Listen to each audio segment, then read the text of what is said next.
who has participated in quite some events. He won the Best Presenter at regional level consecutively twice in National Talent Search conducted by BOS ICAI. He has also presented his paper at an international conference for CA students. The stage is yours, Mr. Swaraj Babu.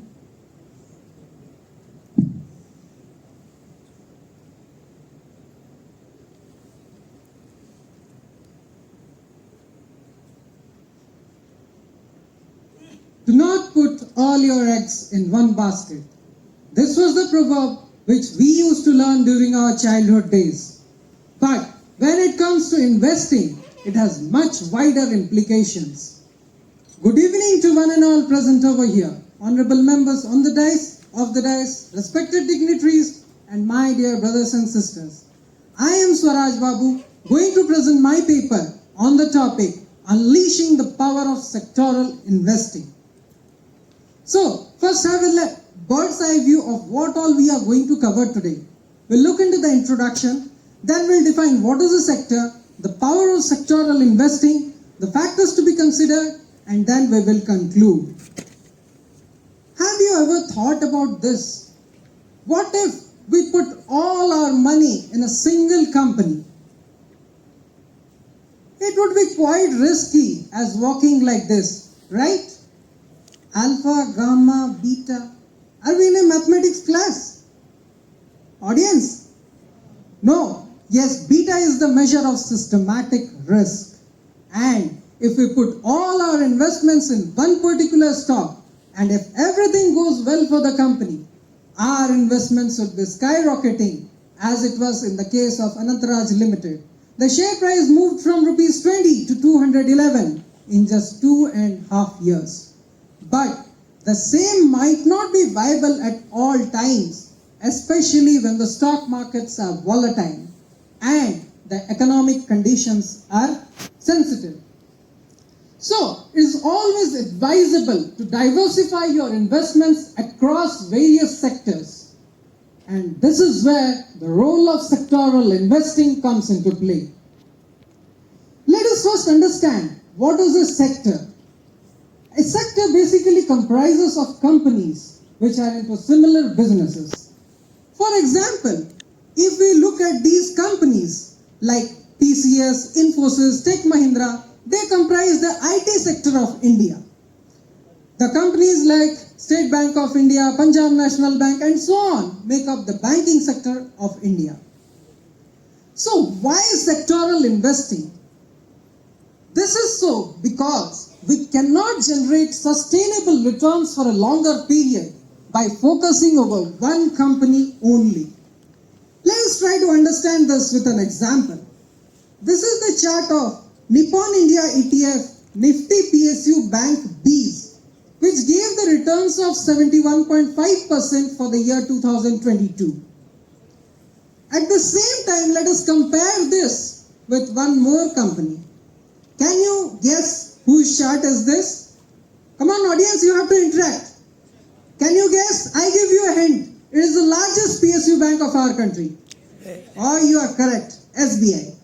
The same stock gave a return of only 30% despite belonging to the same sector.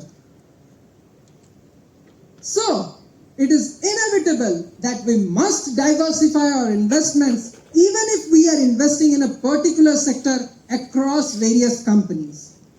When the world is moving towards digitization and artificial intelligence, how can we forget the IT sector? It is not only a significant source of earnings, export earnings for our country, but at the same time, when the digital spending of companies is increasing day by day, the prospects of this sector is also getting boosted. Several initiatives taken by the government of India, such as Digital India, Power to Empower, the GEM portal, that is Government e-Marketplace, are also brightening the prospects of this sector. All these factors contribute to make IT a very lucrative place for investment. Health is wealth, and wealth protects health.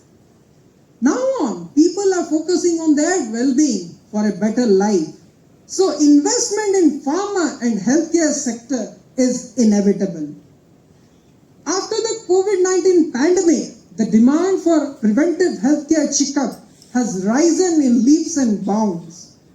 At the same time, it is also considered as a defensive sector, so it can prove to be a good investment when the market starts turning down. When we are living in a tropical country like India, how can we forget this sector? That is the renewable energy sector, which has immense potential in our country. So, can you imagine that the investments that is going to come in this sector? Any guess? 1 billion, 2 billion, 10 billion, 100 billion? Any guess? So, the International Solar Alliance, that is the international intergovernmental organization, plans to mobilize 1,000 billion US dollars. Yes, you have heard it right. 1,000 billion US dollars. That's the amount of investments that is going to come in this sector. And when talking about this sector, we cannot forget to analyze one company, that is Suzlon Energy.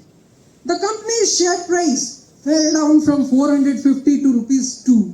It was just a penny stock. Why was this so?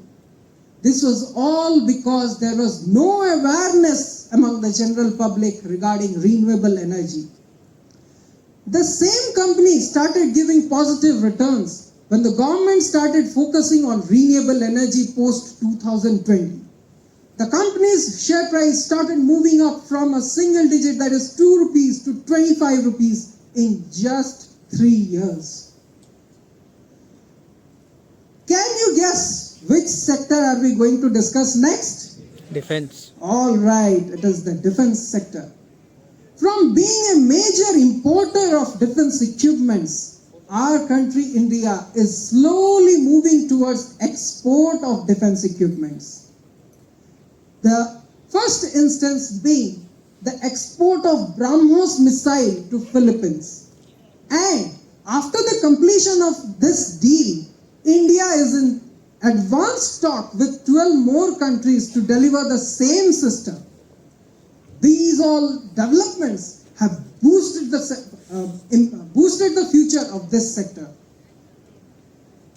At the same time, can you imagine the amount of exports that the defense sector is going through?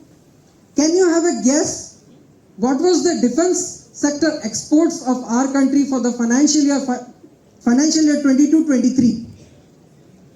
It was a whopping 16,000 crores.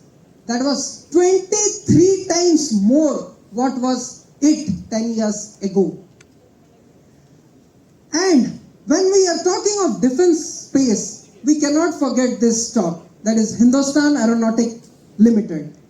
This company has a major market share in the defense sector, and from the levels of rupees 500, it has grown to rupees 4,000, compounding the investors' money in leaps and bounds. So, now you all must be curious about how to start your sectoral investing journey. Basically, there are two routes. The first one is the purchase of stock directly from the stock market. For this, you need to have a demat account. You can log into your portal and buy the shares of the listed company real time. The second one is through investing through mutual funds. And in this, we have two subcategories. The first one is investment through systematic investment plan, and the second one is lump sum investment. So, now let's talk of some factors that must be considered before we begin our investment of sectoral journey. First is timing. This is the most crucial factor which comes into play, as it was in the case of Suzlon. The timing of entering into a sector and exiting the same determines your returns. Second is market research.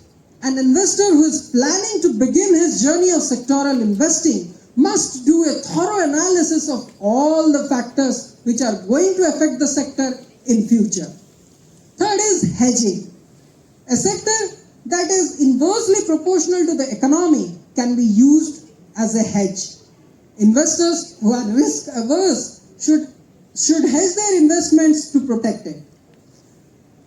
risk appetite. An investor having higher risk appetite may allocate a larger chunk of his investment towards a particular sector, while an investor who is a risk averse must avoid such decisions. He must diversify his investments across sectors.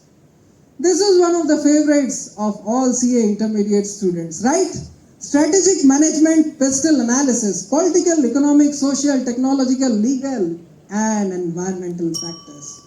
Before beginning, we must analyze the pestle matrix very carefully. How many of you are aware about the LIC IPO? Okay. Was it able to unleash its optimum potential? No. This was because the unstable political environments. It hit the market when the Ukraine-Russia war was on. So, even governments at all levels do sectoral allocation of planned investments while preparing budgets. This itself proves the power of sectoral investing.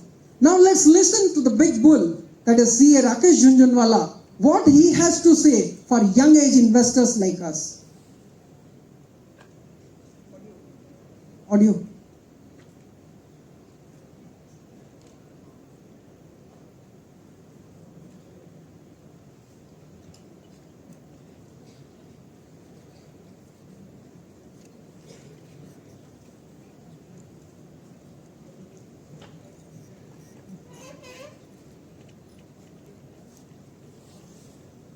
Round of applause for all of you.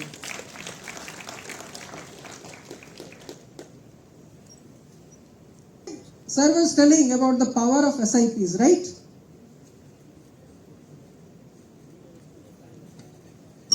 Are we done with it?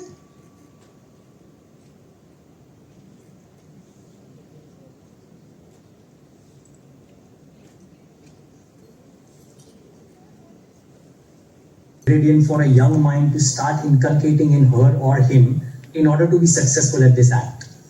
First, they should love markets. They should be passionate about markets. They should have some idea of financial statements. They should have more wisdom and less intelligence. Remember, it's an act of wisdom, not an act of intelligence. Plus, you realize that, see, you're living in a future. The future is going to be uncertain. Right? So how you assess the future, right, is how well you will invest. So, he said that he emphasized on three things. The first one, that is, you need to be passionate about stock markets. Second, you must have some knowledge of financial statement analysis. And the third, you must have the ability to assess the future. And we CA fraternity have mastered all these three skills. Do you agree with me? Yes? Okay. So to conclude, money wise, be wise, or else it will be otherwise. Thank you all.